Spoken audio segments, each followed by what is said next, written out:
ഇടുക്കി മൂന്നാർ ലക്ഷം നഗറിൽ താഴേക്ക് പതിക്കാവുന്ന നിലയിൽ നിൽക്കുന്ന പാറകൾ നീക്കം ചെയ്തു. 4 കൂറ്റൻ പാറക്കല്ലുകൾ ആണ് അടർന്നു വീഴാവുന്ന തരത്തിൽ അപകടാവസ്ഥയിലായിരുന്നത്. അപകടാവസ്ഥയെ തുടർന്ന് പ്രദേശത്ത് നിന്നും കുടുംബങ്ങളെ മാറ്റിപ്പാർപ്പിച്ചിരുന്നു.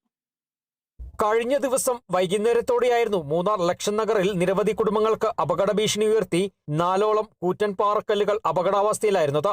സമീപത്തെ ക്ഷേത്രത്തിലെ പൂജാരിയാണ് പാറകൾ അടർന്ന് അപകടാവസ്ഥയിലായത് നാട്ടുകാരെ വിവരമറിയിച്ചത്.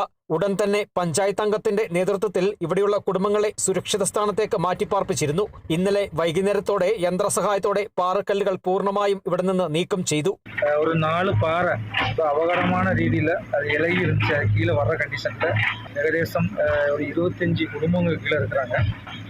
அப்போது உடனடியாக சம்பந்தப்பட்ட அதிகாரிகளுக்கும் ரெவன்யூ டிபார்ட்மெண்ட்டும் தாசில்தார் கலெக்டர் எல்லாருக்கும் அறிவித்த உடனே இன்னைக்கு பஞ்சாயத்தினுடைய பாவத்தில் வந்து கிட்டாச்சி கொண்டு வந்து அந்த 4 பாறை இன்னைக்கு எடுத்து மாற்றியாச்சு. இன்னைக்கு முழுமையாக அந்த 4 பாறை எடுத்து மாற்றியாச்சு.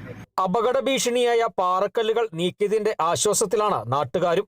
அந்த பாறை மிகவும் மோசமான சூழ்நிலையில் அங்கே இருந்தது. அந்த பாறை இடிந்து தாழை போனால் கிட்டத்தட்ட 20 குடும்பத்துக்கு மேலே பாதிக்கப்படும்.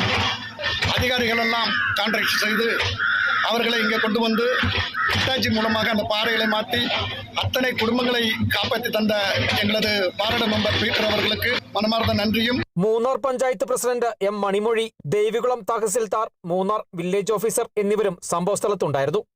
Kerala vision news, Idukki.